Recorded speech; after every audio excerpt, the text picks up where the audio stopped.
Ms. Gloria Corrigan, she's going to now take over our northern county representative. Thank you so much, Gloria. Okay, thank you. And also, Terry has passed out new bylaws and rosters updated for everyone. So I do ask that everyone take time to pull the old information out and replace it so you have the updated list. And also,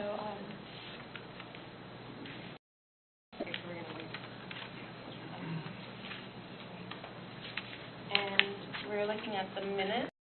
So you want to ask for public comment? Oh, yes, I apologize. Any public comment that we have today?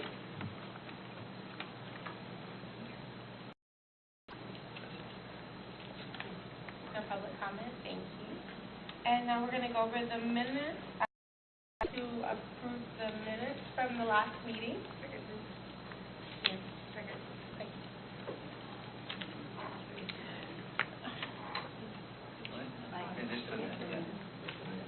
Do we have any? Can you repeat who first and second to that? We didn't hear. Oh, I'm sorry. I'll first it. I'll second it. And I apologize, Tony. Second. And first one was Catherine, and second one. And do we have any amendments, anything that we want to add or change of the meeting, the minutes? And all approved? Aye. Thank you. Okay, so now we're going to go to our next item.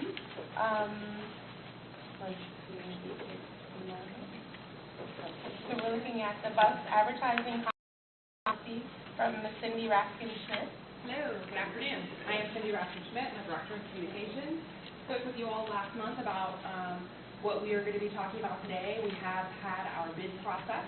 We did have 3 different vendors submit a bid. There was direct media, signal outdoor, and advertising vehicles. Among those, we their submitted proposals, and then we had them each come in and do an in-person presentation to us.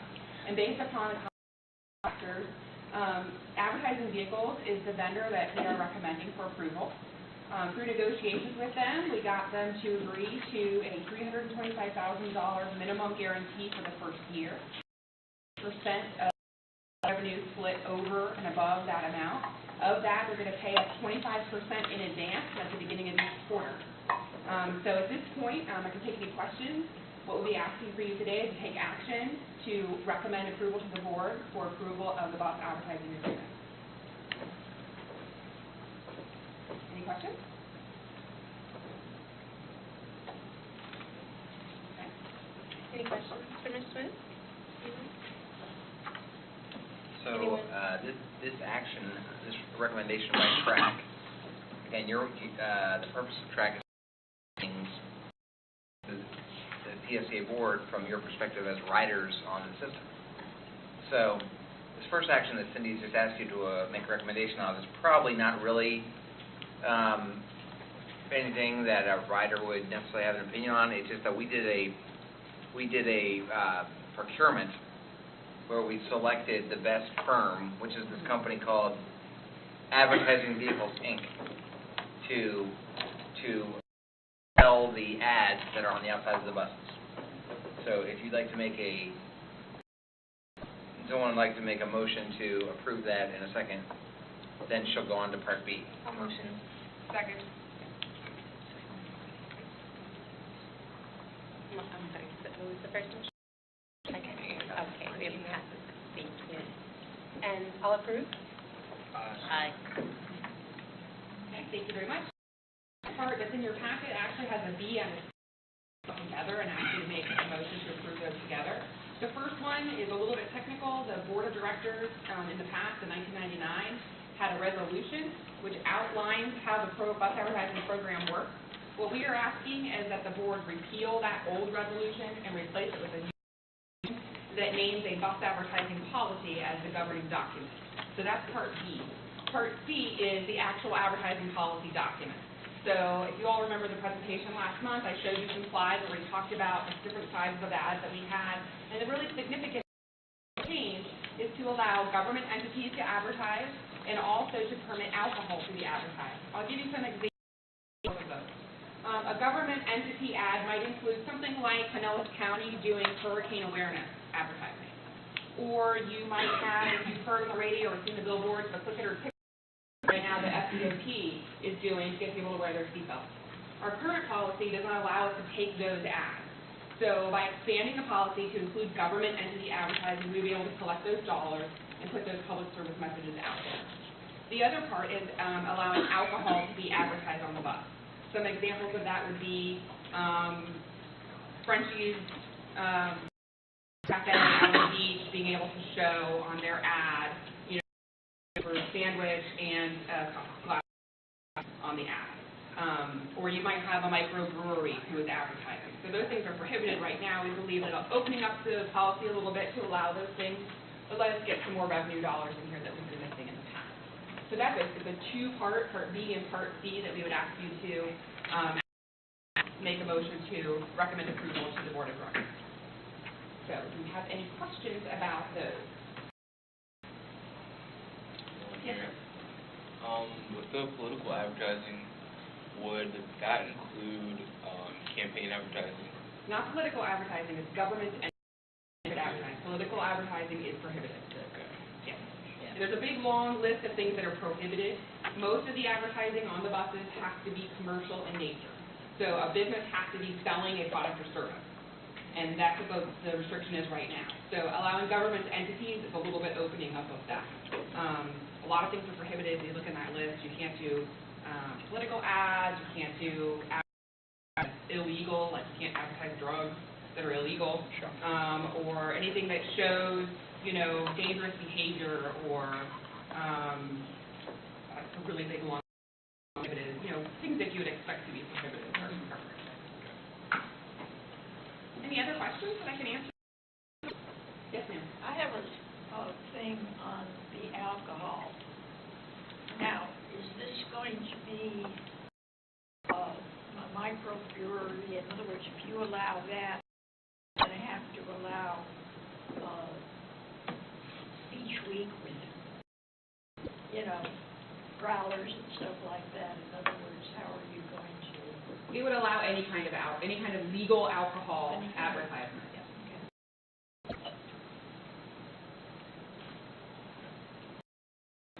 Any other questions? And the interior of the bus is still exempt, right? It's for separate space. Right.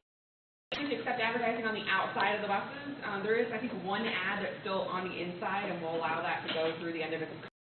The interior of the bus will only be PSTA and PSTA partner messages. So you might see today, you might see a hurricane message inside because PSTA is part of that hurricane evacuation plan. So we're partners with them for that, for the interior posters. Or you might see an event that we're promoting that we're working with an agency for on the inside. The only things that are specifically related to PSTA would be on the inside. Okay. Yes, ma'am. And my question is that, are we offering opportunities for more than just one advertisement on one bus, or we have one advertisement? I mean, that's the outside. If inside, we can. The interior is only PSTA messages, so only PSTA marketing department, you know, staff will be placing ads inside the buses for PSTA.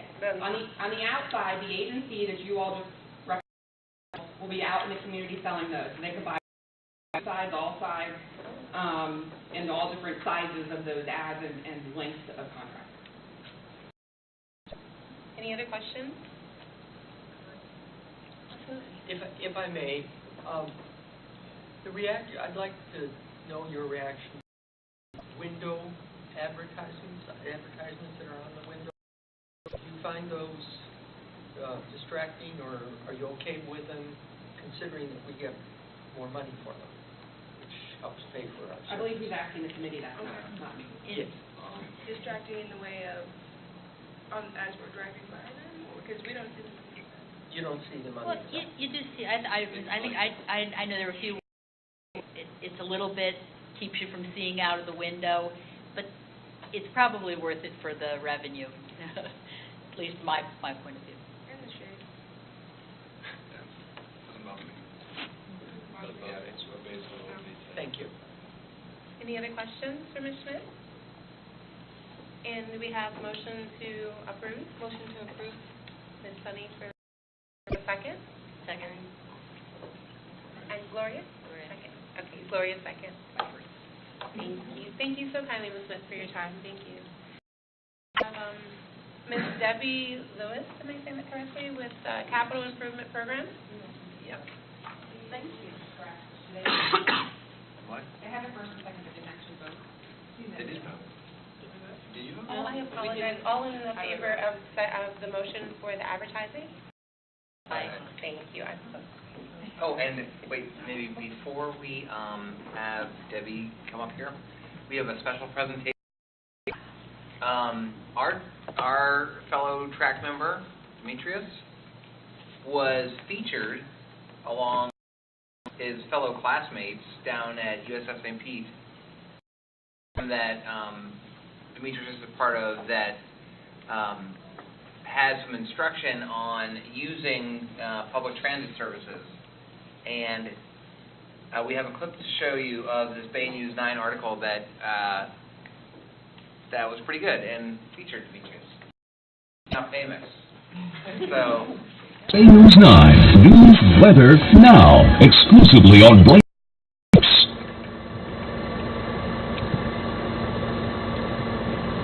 Welcome back. If you've never ridden the bus, you might experience some anxiety about getting on and off at the right spots. And for someone who is developmentally disabled, getting there can be downright scary. But our real-time traffic expert, Chuck Henson, there's a program at USF meant to help calm those fears. And how did you get to St. Pete Bakery? Bus. In this classroom, University of South Florida St. Petersburg is a very special group of young and their mentors. This is the 10 Stingray program. It's designed to teach life skills and independent living to intellectually disabled students. In a partnership with PSTA, learning to ride the bus is a main tool toward independent living for the Annie Johnson coordinates the program. It's essential because our program is focused on promoting. And so being able to get to a job is essential, and to get to our school is essential. Yeah. And I went to Chick-fil-A for lunch. Who drove you to Chick-fil-A? Maybe it's a PSTA bus yesterday. The 10 Stingray program is their students live independently. And it was one of those students that brought PSTA to the table. We first became aware of the program through Demetrius Sullivan, who applied to be on one of our transit rider advisory committees. And so we came down and we did a training program for them, brought a bus down, taught them how to ride the bus. Demetrius Sullivan is now a member of that rider advisory committee and helps others learn what he's learned about independent living. This year I'm going to have find my own apartment and how to teach other students around Florida. Help them, get on the bus and help them out. And that's the ultimate goal, to be as fully independent as possible. The students of the 10 Stingray program are a real inspiration. They face their unique challenges head-on, and thanks to here, getting there isn't quite so scary. In St. Petersburg, Chuck Henson, Bay News 9. Sunshine or chance of rain?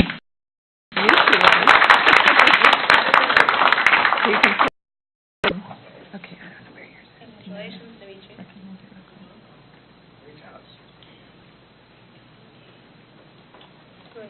If anyone else gets on TV related to PSTA, we will show your video as well. we might actually exploit you to do that. Okay, now we're on to our capital plan. Thank you, Brad. Thank you, Stephanie. If you turn to page 31 in your package, you will see a board resolution that I'll be asking you to take a motion on today. Included in this resolution are two pieces. One is a portion called the Program of Projects, which FTA, or Federal Administration, requires us to have every grantee publish a list of projects that it intends to apply for and do in the coming years. And this POP, Program of Projects, is in there. And the other piece is all these projects are part of something bigger called our capital improvement program. And what we do is we take a look at the coming years, the next 5 years, and put together all the revenues and put together all the projects that we would be doing together with a sustainable plan. And that is what we'll be voting on today. One of the major focuses this year is buses. As we just heard, it's very important for our community to get people where they need to go. So one of our top priorities is finding money for buses. And what we've done is gone through and taken a look at all the priority projects, ranked them to priority projects, and dropped them or put them way out to the future. The other thing we did is we took a look at all the savings we've had from various projects that we've done, put all that money together, and put it towards buses. Despite our efforts there, we are going to be using for our first time some of our own reserves that we have here at PSTA to buy buses. So we have done quite a bit of work today, and some of the projects that I mentioned that we looked at to either push off or reduce came up to $7.5 million. Key in this one is our financial software, something that would be near and dear to my heart as Chief Financial Officer. However, we've got a current system that we use, and with a little tweaking and a little extra money, we are able to push off doing anything with the new system for a number of years, saving us $3.8 million. The other thing is we look forward, and you've heard us talk about the Fair Media project where we're going to go to smart car technology and using your apps on your phone. We will be able to rebuild our fare boxes rather than buying new. And with that, we're going to save $3.4 million. We also took a look at our bus shelters and said we've got quite a bit in the pipeline now, $70,000 next year of that piece. And lastly, we went through and found a total of about $286,000 worth of projects that we could eliminate or push off to the future. So staff has been able to find $7.5 million to go towards that. Despite we have this great priority of buses, I don't want you to think that we've let our other priorities go as well that are in support of our mission. We've got, as we mentioned, the Fair Media project. We also still have long-range and short-range planning, and we also have it's important to us to invest in our. We have many technology upgrades, including our phone system, software, server, and other equipment. One thing I mentioned is this will be our first time using reserves towards buses, but we also want to take a portion of those reserves, about $4 million, to be able to leverage it to get more money. As I say, money falls from the sky, and we want to be able to match it. And usually what happens is when somebody makes a phone call, whether it's from the federal or state levels, they'll say, I have so much dollars to use. Do you have the match? And by putting money aside, I can say, yes, I do, and get more money. And that will be used for bus rapid transit projects or other high priority projects that we have. This decision on how much to set aside can be revisited annually. Let's take a moment and talk about our bus replacement strategy. One of the things is, can we use smaller buses as we analyze our routes? That might save us money in our capital purchases. Let's look at lower costs. Buying a diesel bus is less in the capital purchase than a 100% hybrid bus. But we're also going to take a look at things as compressed natural gas and also electric bus funding opportunities. Another thing is we look at is how we can reduce our fleet size so we can contract out service. We have something that happened that was great news about, maybe 10, 11 years ago, and that was we got an earmark for buses. That was a wonderful thing. We got a ton of buses in about 1 year. The bad news is you have to replace them at the end of 12 years, which means I've got this big hump that's coming up that I have to work to smooth out. worked together to try to do that, and we said, well, how many buses would be the ideal number to buy every year? That number ideally would be approximately 15 buses. But we might not use every year to do that, in which case we're looking at alternatives such as midlife overhauls, rebuilding the bus. That means we're going to have to maintain the buses longer. What that means is it's going to cost us more money. What I do is, while we try to mitigate the circumstances of more maintenance, getting more buses, I also want to make sure I'm not diverting too much money towards our operations and away from capital. So one of the things we may want to consider is on how much of our federal funds goes to operations. Perhaps it might be 40%. Right this year, as we take a look at all of our money, our formula money, it's going to be around 31% that goes towards operations. And we have good news. Over the next coming years, we are able to replace 65 buses. And with the use of our reserves, they'll take us out through about 2020. Funding needs will become very apparent in 2021. So we have to start looking to funding partners for 5, 6, 7 years out. One of those funding partner potentials is our funding organization, or the MPO. And the MPO gets something called Surface Transportation Program. It's federal money that comes to the MPO. The MPO sets the priorities. What we wanted to be mindful of is we don't want to disrupt all the plans that they currently have in place, but we want to get on what I call the list.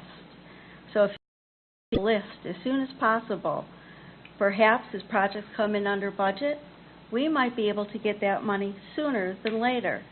But if not, we want to be able to be on the list for priority in 2021. So we need to start working on this because they will be working on it this year. What happens if we don't get these STP funds? What happens if it's delayed? Well, we can certainly get our portion of 2021, but then if we get news that we're going to get the money, well, perhaps we can delay our bus purchases a little bit, put a little more money into maintenance. But what happens if we don't get any money? Well, then we're going to have to look at our fleet size, look at our service plan, and look at reductions in service by approximately 5%. Let me just recap, because that was a lot that I put at you today. We've got a new capital improvement program focused on buses. We are going to use our own reserves to help us get through this over the coming years, up through 2020 and a piece of 2021. One thing I hadn't mentioned yet is going out for a federal lobbyist. PSTA has never done that before. We've used a state lobbyist. But now we're going to look for the federal lobbyist to help us get money to keep our buses in a state of... And if no extra funding comes through this STP, again, we look at our plans and look at service adjustments. Questions on this before we take it to a vote? I'm just curious about, because the bus shelters, I mean, 70,000 is a lot of money, but it seemed, smaller compared to the other expenditures. Why was that highlighted as an area where they could scale back? Well, right now we have a lot of bus shelters in the pipeline. We've been working on a new design, so it's taken a little bit of time. So we're going to be putting a lot of bus shelters out there, which I know is important as a customer amenity. But we 1 year we could scale back by about $70,000, which isn't a lot in the grand scheme of a bus shelter. It's not that many bus shelters, but we felt it's one way to save some money in the short term. Yes, sir. This is a small question, but right now we've been doing surveys. I have my own a group that I run. I was wondering what the difference in price would be between a diesel bus and a hybrid. That's something people ask me about. It's a couple $100,000 difference. And the diesels do run very clean. So it is question would be, would you use the current, 2005 model look? Because people were asking about if the bus looks would ever change.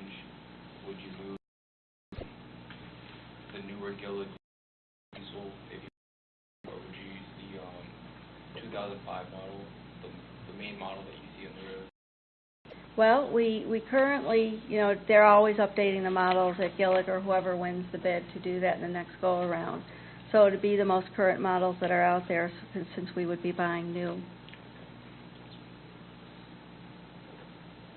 Good questions. Yes, Stephanie? My question is that I understand we already rebuild our own tires here to save money.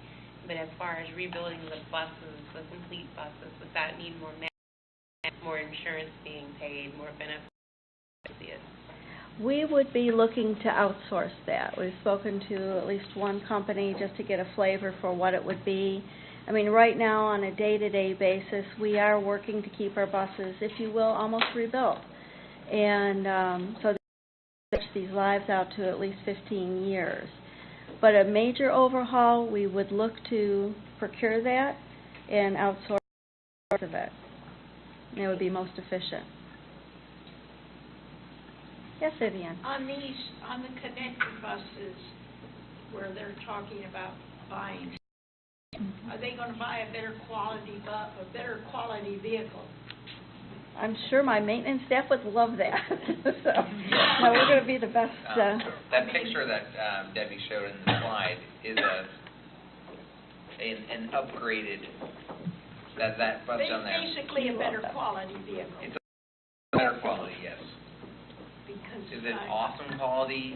No. I'm well aware of the problems with those connector buses. And, duct tape and chewing gum only goes so far. Explain a little bit more about the federal lobbyist and the funding that they're seeking to reallocate towards this. Would you explain some more? Certainly. What the federal lobbyist, first of all, I don't know if you know what a lobbyist does, but what they'll do is they act as your agent. They work with us. We go visit the congressmen and senators in Washington, D.C. and here in the district. And we let them know what our priorities are. And our priorities for PSTA are buses. And what they can do is work with the federal DOT and Federal Transit Administration to try to work towards that. They can also help us when there are discretionary grants that become available that are competitive, help us to put in the best grant application we can possibly do to be able to bring that forward. On a grander scale, we're part of something called the American Public Transportation, APTA, and they also lobby on our behalf and on behalf of all transit agencies to get more funding for public transit. Because I think every company, every authority out there running public transportation is facing the same issue of not enough money for our infrastructure, whether it be facilities. So it's a huge lift and a huge problem, and we feel it's important enough for us to get a lobbyist. Yes, sir. Just going back to the buses. So up there, I don't see a priority for the motor coaches, because I know that the agency wants to outsource the express routes. So I'm just going to assume that that's most likely definitely going to happen. Well, one of the reasons you don't see the motor coaches up there is I think we're going to, when they become life expired, to say, can we run them with a regular bus rather than a motor coach? That would save significant money and also help us in flexibility of our fleet.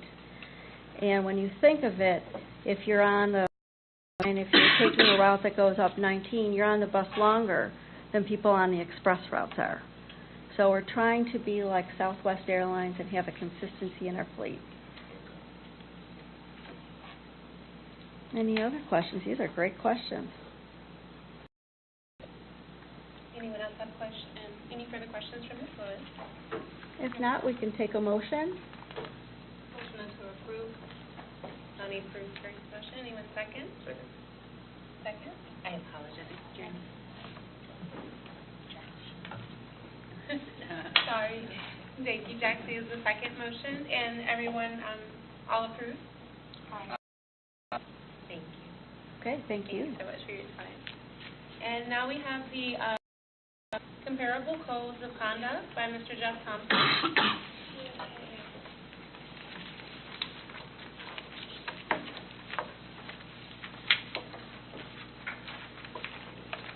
Good afternoon, everyone. I'm Jeff Thompson, Director of Transportation here at PSDS. Shirley Howard, our Customer Service Manager, is going to be running the slides this afternoon for me. In case the slides are a little bit blurry, they're so far away, I've passed out in your packet of what we're going to be going through so you can follow along. It's easier for you to follow that. If you recall, last month we went over the courtesy guidelines that are on the PSDA vehicles, and we reviewed those to see just what they were and what our expectations have been in the past of our customers on board the bus. So our next step in developing a customer code of conduct is to review some codes of conduct for different transit properties throughout the United States. And I just wanted to point out to you, first of all, here, ladies and gentlemen, we put together a little checklist, and that's the yellow piece of paper with the yellow chart on it. And it points out, it gives you the properties across the top, PSTA, Star Metro, which is in Tallahassee, CATS, which is the Charlotte Area Transit System, DART is the Dallas, Texas area, and MARTA is from Atlanta. So those are all the acronyms of those properties. And then we paraphrased the policies on the left-hand column stack up with some of the other codes of conduct. You see some of them are a little bit soft, a little bit weaker, and some of them are very strong. And there you'll see that in a moment here with what we see on the screen this afternoon. So I just wanted to review a few of these things with you today. The first one we're going to look at is Star Metro, which is in Tallahassee, as I mentioned before. And you'll see that basic kind of guideline type code of conduct like we have here now at PSTA. And some of the things that are pretty generic with this one, with the other ones, which I don't want to stand here and read them all to you today, but I'll just highlight a few of them. Just littering about halfway down on the list, and no alcoholic on the vehicle, and not lying down on the seats is also something that the customers who ride the bus there in Tallahassee do. So, amongst all those other things that tells them on the art on the bus. So, you see how we stack up with Tallahassee. If you look back at the chart there, we've got 5 things on our guidelines. We cover all 4 of theirs on the guidelines that we have. If we move on to the transit system, you'll see that there's a little more detail. Now, Charlotte runs vehicles that we do. They run 323 buses, so they've got about 100 more buses or so. And they've got some light rail service there also, just for your information. And you'll see that some of their acts that are prohibited, and notice it says that it's unlawful for persons to commit these acts, CATS or linked services, which is the county there in Charlotte. And if you look at the third bullet down, it talks about engaging in disturbing behavior, including loud conversation, profanity or rude insults, or operating any electronic device used for sound without earphones, taking an animal onto a vehicle unless its purpose is to assist a person with a disability or in training activities, carrying, possessing, or having within immediate access any dangerous weapon, or transport any flammable liquid, combustible material, or other dangerous substance such as gasoline, kerosene, or propane, littering, vandalizing the vehicle or station platform by writing, marking, scribbling, defacing, or causing damage to the vehicle or platform facilities in any manner, forcing yourself upon another person, and then notice down at the bottom, skating or skateboarding on station platforms is prohibited. So that's a little more detail from Charlotte Area Transit. If you just reference back to the checklist for a moment, you'll see that they cover quite a bit of ground there. They don't have anything regarding holding strollers and carts as we do on the bus, but it certainly is, something that I'm sure their supervisors and their police force and their that take care of it. They handle it. Bus. Next, we'll go to Dallas. And in Dallas, Texas, they have about 652 vehicles, and they operate 90 miles of light rail. Okay, so they're like 3 times as big as PSTA. We've got around 200 vehicles right now, so they're up 652. They have their own police force, and you'll see here that the prohibited conduct and enforcement. Number 3, eating on a dark bus unless it's medically necessary. They break that down. They say it's not to be done, and they give a little exception there. It's neat. If you go down to number 9, vandalizing the property by writing, marking, or scribbling, or defacing, or causing destruction to the vehicle or property in any manner is also something that's enforceable. Possessing, using, or selling any controlled substance. Number 13, vehicle without evidence that the proper fare has been paid. So they have, on the next page, you'll see unauthorized presence on a dark vehicle after the hours of operation and interfering with the operation of the dark vehicle, 17. So there's quite a few prohibited conducts here, and they have a lot of the same things that Charlotte has. And notice back on the chart there that they cover most of the ground for the customer code of conduct that we're kind of looking at for the SBA. MARTA, Atlanta, they have a great code of conduct. It's very interesting, too, to visit their website and look at what they do. They enforce, as far as their being able to enforce this conduct upon their customers. It's very interesting. You think about, well, how would PSTA enforce this?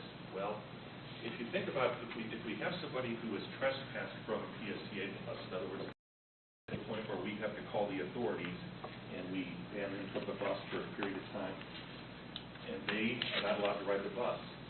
But then, if they put on a disguise, if they put on a baseball cap and sunglasses and a wig, and they get on the bus, and they sit down, and they ride the bus quietly, well, guess what? We've accomplished what we've set out to accomplish, haven't we? One of our customers who acted up and was banned from the bus is now riding the bus quietly, which is really, in a roundabout way, all we're after. We're not trying to create a police state. We're not trying to arrest everybody. We're not trying to throw everybody off the bus. We want people to feel secure and safe about riding the bus. So, therefore, you think about it in a reverse psychology type of way, that works for us. That's what we're after. But if you look at the MARTA Code of Conduct really quickly, it talks about animals.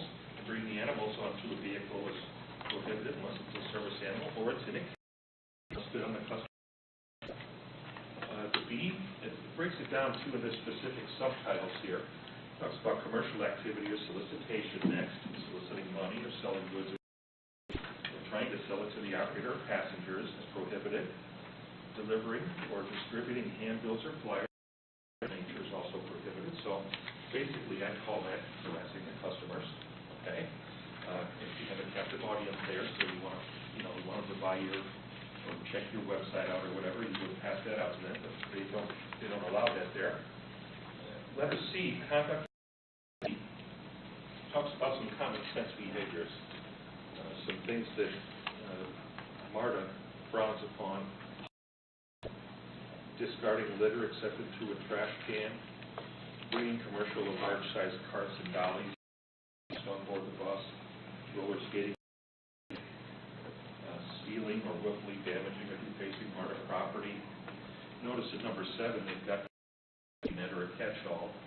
They quote, they're otherwise disorderly or inappropriate conduct consistent with the orderly and comfortable use of buses, rail cars, or transit facilities and their intended purposes.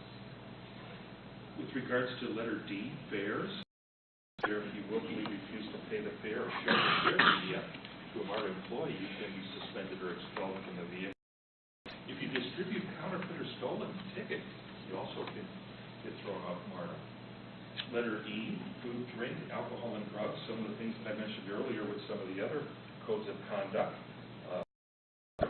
Notice number 3, smoking tobacco in any form or using electronic cigarettes is prohibited. I know those are big now with some of our customers. F, noise. Once again, we go back to playing the radio or the CD player or the phone without headphones. Not permitted there. Number 2, engaging in indecent, profane, boisterous, unreasonably loud, or otherwise disorderly conduct under circumstances in which such conduct tends to cause or provoke a disturbance. Okay? So that's the line. If it goes over that line, you're removed. With regards to G, safety, remaining aboard the bus in its route, and you've been advised to exit the vehicle. Assault or threat of assault, boarding any public transit bus through the rear door unless you're directed to do so, standing in front of a yellow line at the front of the bus, fighting, or behavior that is disruptive or harassing or threatening to MARTA passengers or employees.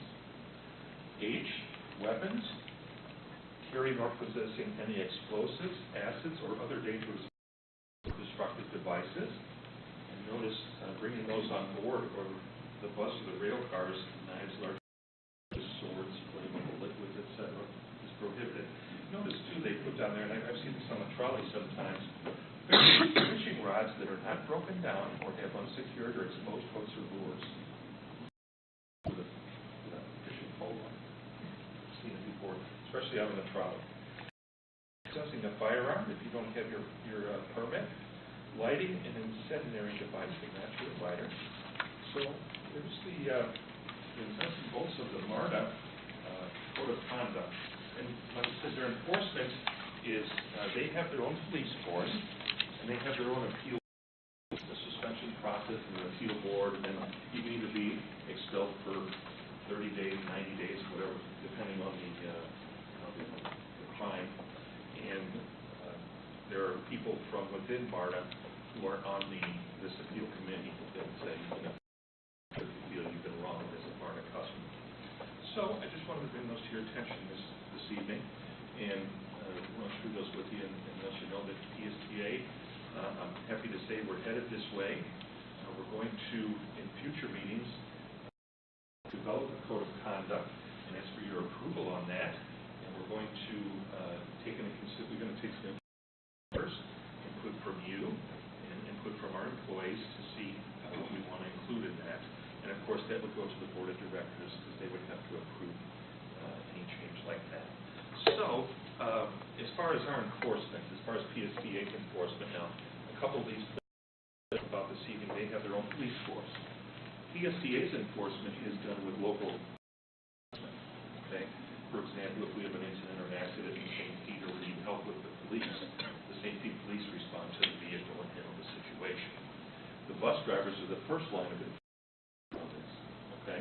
When they have a problem, they contact our transportation supervisors, who then take it to either the police or tell the driver to handle it a different way. Okay, so that's how we internally handle that. And then our safety, security, and training department is also heavily involved because they're training the operators to do it a specific way, and they're told to follow these instructions so that to provide the safest and most secure ride that we can for our customers. Because that's the bottom line. That's what we want to do. We want to attract people that aren't riding the bus. So, for example, last meeting, was it you, Sonny, that said, or one of you said that you know somebody who didn't ride the bus because they were afraid to get on the bus?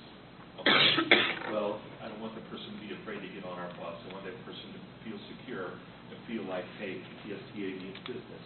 Because if a couple people are suspended or a couple people are thrown off the bus for this behavior, word gets around. Okay? And then that person would say, hey, PSTA is taking this seriously, and they're not just putting it out there and not doing it. So, basically, that's it.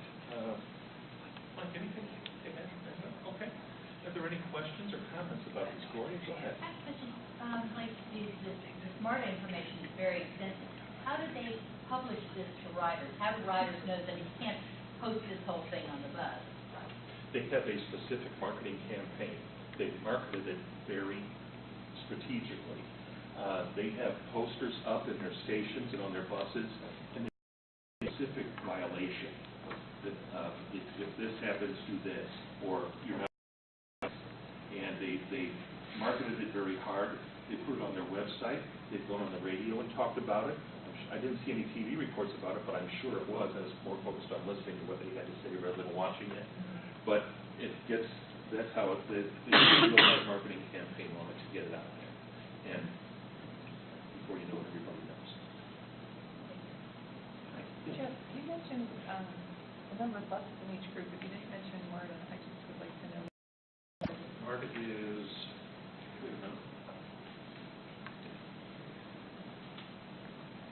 I think they were twice. I'm not sure off the top of my head. They're about 500 buses. 500 buses? Oh. They have about 500,000 riders a day. Yeah. So DART has one bus. I can confirm that for you. 652 for DART, that's the largest. But they have more training, so. Part of the Oh, bus Motors. system is, right, they're carrying 500,000 people a day, but they're doing it mostly. So they have it there, and their bus system is just in 4 cities. And that's not the entire region, there's other bus systems that operate in the Atlanta metro area. Is there another hand? Yes, sir. Yeah. You said we currently have the power to give somebody a suspension, or do we, how does a formal admonishment work right now? Like, has somebody get picked out and say, hey, you aren't going to ride for, is it just a 60-day or 30-day suspension or something to that effect? It's a 60 or 30-day suspension, usually depending on what the crime is. If somebody commits a crime on permanently, okay, but if they don't want to pay the fare, they don't want to hold their stroller, they want to eat on the bus, they want to do something like that, then if it's something that we can't address right then, we call the authorities out. The authorities then say, PSTA, do you want to trespass this person? So we write out a trespass order, take their photo, and we alert our employees this person has trespassed from the bus. Now, they come back and they call us. As time goes by, they call us and say, hey, can I get back on the bus? You know, can I do this, can I do that? And so usually we consider what they've done, how long they've been banned from the bus, and then work it out with them. Well, that's my next question. What's their appeals process currently if you got a ban and you want to get back on the bus? The appeal process is they have to contact us. When we issue them the trespass warrant, they are told at that point that when they have to in order to get back on the bus. So they will contact our safety, security, and training department. So safety, security, training? Yes. I mean, that's fine. I was just curious if there's any way that TRAC could maybe be the adjudicatory board, deciding whether or not they got their privileges back. Oh, okay. That's interesting. Sort of. The TRAC board. How many people would you say banned from the bus in total? 24? 34. 34. And how many people call, like, per year to say? Can I get back on? Yeah. It's manageable. Yeah. Just a thought. Okay. I like that idea. The track court. Any other questions, comments? I do notice they have the signs up for the e-cigarettes, but I have noticed quite a few e-cigarettes on the buses. You know. You've noticed them on our buses? It's very easy to conceal their use, the e-cigarettes. Is it, I just don't know about this. Is it bad to other people? Yeah. I have found that within just my interactions with customer service people, the smell can trigger migraine. Sometimes the flavors are very, and yes, it's vapor, yes, it's really not that bad, but thanks to someone with really bad perfume on. Okay. Yeah, I mean, it's, I'm not doing anything medically proof from that one, but I'm sure it can. yeah, it depends on what you're smoking.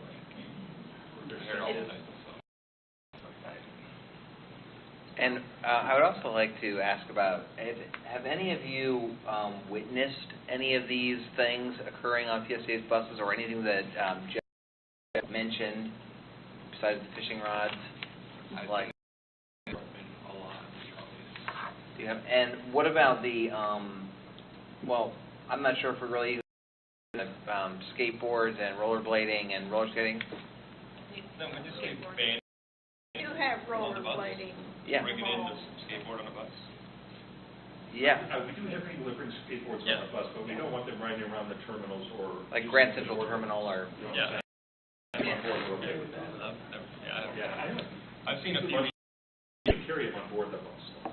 Yeah, I've seen a little bit of it, but it's kids mainly. Have you seen anybody bring Fluffy on the bus and it's their service animal and it's a pet? You No? can't, what's the state of Florida rule on that? Okay. You know what I'm saying? I was gonna bring that up, I thought I'd just talk to you later, but I did like how they said if it's in its little container. Right. Alright, because St. Petersburg is such a dog-friendly city. People have little dogs in their cages. It's a new genre that we don't particularly have. But I like them inside their cages. I'm not. You know, that's how I we roll. see that a lot. That's how we roll too. Of course, if it's a service, we ask if it's a service animal, we let them on the bus. Of course, we don't say anything about. I see the frou-frou But dogs we'll see in in the cage. a bag. Yeah. I'm just like, all right, whatever. As long as it's not yapping, I'm okay. But mostly things, I see a lot of littering on the buses. Like a lot of people leaving their food and their drink containers just rolling underneath. And then, or the TBTs, they'll just leave them, even though there's trash cans. Yeah. Yeah, and it's funny, we even put waste cans on the bus, Mhm. but, the customers still are oblivious to it. They don't use the can. They leave it there, and the later in the day it goes, the more and more it gets. In the state of Florida, you can have a Chihuahua and say it's a service dog, and it can be. It's not just a seeing eye dog. What is our policy on that? I mean, because it doesn't have it checked, so what is the policy on that? Is there? Well, we have service animal policy, in other words, but according to our bus operators procedures manual, what the bus operators are supposed to follow, it's supposed to be contained within a cage or within a carrier to be brought on board, unless it's a service animal. Okay, thank you so much, Mr. Thompson, for your time. Thank you. Track members, you should see this coming back a proposed policy with probably more stringent rules and requirements at your next meeting. And now we have Ms. again with the path forward plan for FY16 budget, for your 16 budget.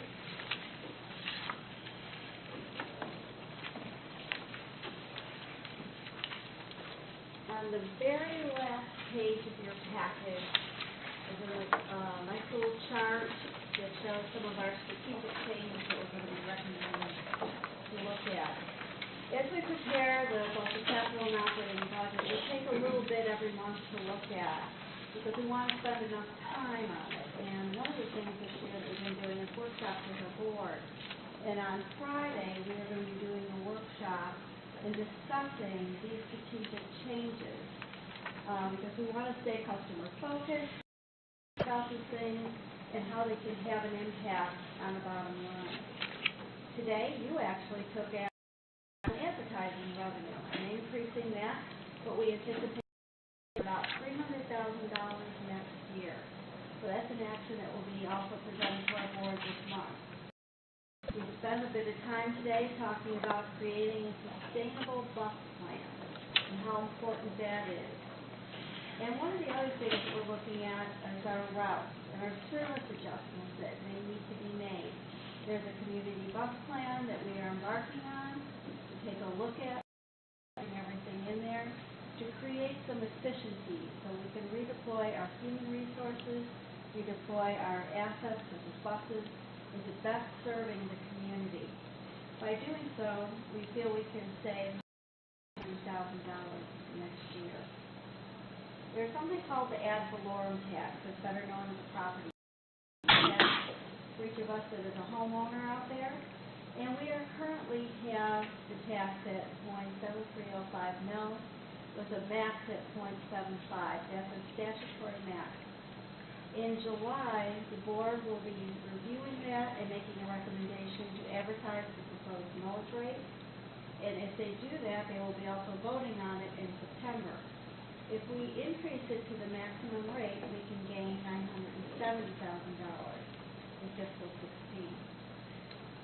That's, 2016 to 2017 is hard to look at improvements, efficiencies, everything, using our computers the best that they can be. Taking a look at business processes, how can we do things better? Information to our managers to make decisions quicker and easier. We're looking at ways of staying green and still saving money. One of the examples I have on that is our staff has worked on actually getting our waste costs to a net zero, if not positive, by getting rebates on recycling. So there's many things that staff is working at. We actually sat in this room and came up with probably, a couple hundred suggestions that were through. So conservatively, I think we're going to save a little over $100,000. Last but certainly not least, we are looking at fare adjustments. We've talked about this previous a little bit. Our goal is to increase the average fare or ride by 15%. So that means probably less than 10 cents per ride that makes a difference. But we're going to look at it and try to be very conscious of how everyone. We are going to look at the discounts that we allow for places that sell these tickets. To maybe reduce that is one way to mitigate the impact to the rider.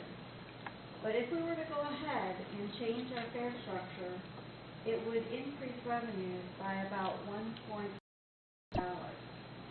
So each of these here we will be looking at in greater detail, bringing back to the board, bringing back to the committee, because you have important input to all of this as we move forward. So some of the decisions need to be made sooner than later, but these are things we need to look at to remain sustainable. One of the things when I talked about having a bus replacement plan is we focused on that, but it was with the thought in mind that we don't have any operating deficit. And in order not to be operating at a deficit, we have to look hard at starting implementing some of these suggestions and any other suggestions people can come up with to either reduce costs or increase revenue. Are there any questions? Stephanie. I wanted to mention that we talk about going green a lot. When I was out and about at the flea market and at the mall, that we have assistance centers, the transit assistant. Well, we have all these papers, I sometimes see them on the ground, I see them, and that looks bad, because it's not only littering, but it's costing a lot. What if we had more interactive transit centers? Maybe something where, because people carry phones, they'll see on the screen when they put in their route, they can take a picture, have the option to print it, they don't have to take a million maps with them, or something more interactive.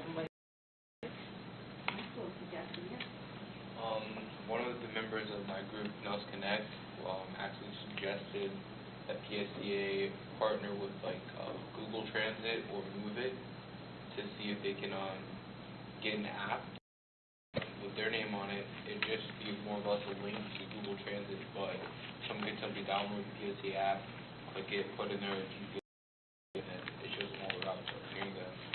Because that's one thing. I have it. The transit app or the You list on the iPhone, you go to the app store, type in PSDA, and there's like 2 or 3 apps. When you get that out there, right? There's one called, see, it shows all the bus stops.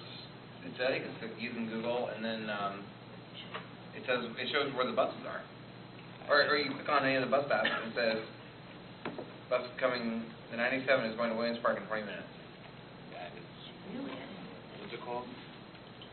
I typed in, just a little search PSDA, or Pinellas bus, or something. Because that is a big thing, because we're surveying right now to see get ridership up, and that's a big thing. Is there an app that I can download to find out where the bus is at?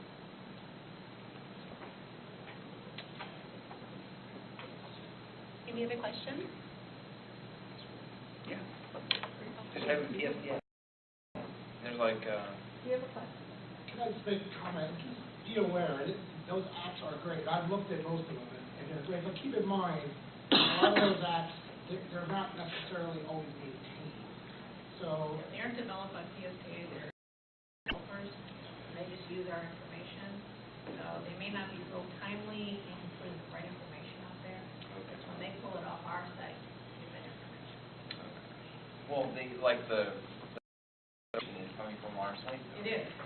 However, When we do our run bids every 4 months, 3 months, they have to upload that information onto their systems as well. That's really, so it would be updated. It is time. So it could be like a student, let's say, at school, and they can put it out there because it's easy, because it's an open source, test. I don't want to say they're not good, because they're awesome people, but we'll just keep in mind that. That's big. A lot of people. But I will add to that, just to let you all know, that we are working with your test cutter, developing what we call a bus way, in which Art already has on there available, and we're hoping to be able to deploy that quickly. And that will be a PSDA app. That's good. But to Brad's point, there's a lot of them out there that you can't use that are very good. Thank you very much. Thank you so much. And we're going to go over future meetings, okay? Okay, we're going to go over a future meeting subject, the ABC Customer Service Survey. We've been completing a survey. I don't know if any of you filled it out, but it was advertised on the buses for riders to fill out a survey about customer service that you receive, and we'll present the results of that. One of your fellow members asked for some information about the rider code of conduct. Mr. G.W. Roll also wanted a driver code of conduct, and we have that, of course. That's our rule book, and we're going to have a presentation on driver training, on how the drivers are trained. Also, service training, and then, as was described, we're looking at changing all of the routes based on the bus plans that we did before and this path forward analysis in order to save some money. And but coming down the road, and I want to make sure that the TRAC committee gets a chance to use those. You've already seen them at earlier meetings, the ones we're working on now, but there's a whole that basically every route in the whole changing probably a little bit, and I want to make sure that that all comes so you have a chance to give your input before the board approves it. So stay tuned. Come back in future meetings. Thank you very much, Brad. Any other questions? Any other comments? Okay, and we're going to go ahead and adjourn the meeting. Thank you so much, everyone. I appreciate it. Thank you. I will see you at the next meeting. You're a beautiful chair. You're awesome. Sorry about your house. I know, screaming birds all the time.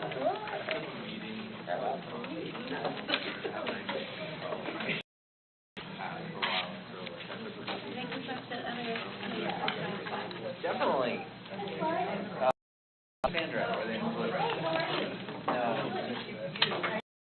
To talk to you. Get a meeting.